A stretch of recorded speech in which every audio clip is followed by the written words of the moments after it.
2023 жылы январ айында Швейцария өкмөтү тарабынан каржыланып, жергиликтүү маанидеги кызмат көрсөтүүлөрдү жакшыртуу долбоору жарыяланган. Бул долбоорлордун алкагында Талас облусундагы 27 айыл өкмөтү пилоттук негизде тандалган. Бул окутуунун максаты долбоорлорду жазуу болуп саналат. Бүгүн Когой жана Бердик айыл өкмөттүн кызматкерлери ошол берилген заявкалар боюнча түзүлгөн жумуш топтун мүчөлөрү катышып атат. Бүгүнкү окутуу семинардын жыйынтыгында ошол жумуш топтун мүчөлөрү долбоорду кантип даярдоо боюнча толук маалыматты алышат. Бул жумушчу топ долбоорлу даярдашат.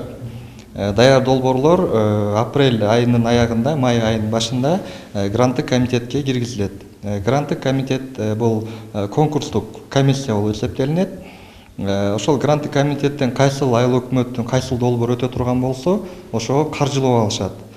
Каржылоо алып, ошол айыл өкмөттүн жарандарына кызматтар жакшыртылып, ошол кызматтардын деңгээли жогорулайт да. Мындай долбоорлорду жазуу демилгесин Кыргыз Республикасынын жергиликтүү өз алдынча башкаруулар союзу колго алган. Учурда Талас облусунун долбоор жазууга катышып жаткан айыл өкмөттөрүнө атайын тренерлер, 3 этаптан турган семинарлар жана окутууларды өткөрүшкөн. Белгилей кетсек, бул долбоор 2015 жылы Жалал-Абад жана Ысык-Көл областарында пилоттук негизде ишке киргизилген. Быйылкы жылы Чүй менен Талас облусунда иш алып барууда. Малый грант деп коет, 300 000, 400 000 жана 500 000 сомго жазган гранттарга, анан тышкары муниципалдык аралык кызматташуу деген бар, 3 миллион сомго чейин. Ушул долбоорлорду 20 апрелден 10 майга чейин грантовый комиссия Бишкектен карап, анан ушул биздин Талас облусунда, Талас шаарында 10 майда грантовый комиссия өтөт. Ошол жерде долбоорлорду жазган айыл өкмөтлөрдүн эң мыкты туура жазган айыл өкмөтлөр тандалат. Ошол грантовый комиссия өткөндөн кийин анан өткөн айыл өкмөттөрдүн түздөн түз өздөрүнүн счетуна, бюджетине ошол 300 000 болобу, 400 000 болобу, 500 000 болобу, 3 миллион сом болобу, ошол каражаттарды биз которуп беребиз. Анан ошол долбоордун ишке ашырышына көзөмөл кылып карайбыз да. Ушул МАК деп жана жогоруда айтып Бердике Баатыр айыл өкмөтүнүн кызматкерлери 3 долбоор жазышкан.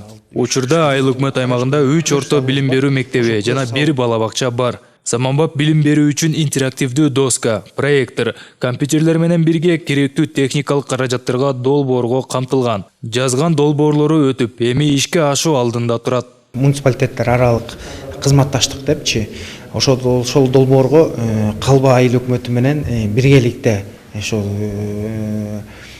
элге кызмат көргөзүү боюнча ошо ирим ачалы дегенбиз, кружокторду, мындайча айтканда, ушул кружокту шахмат боюнча, мисалы айтып кетсек,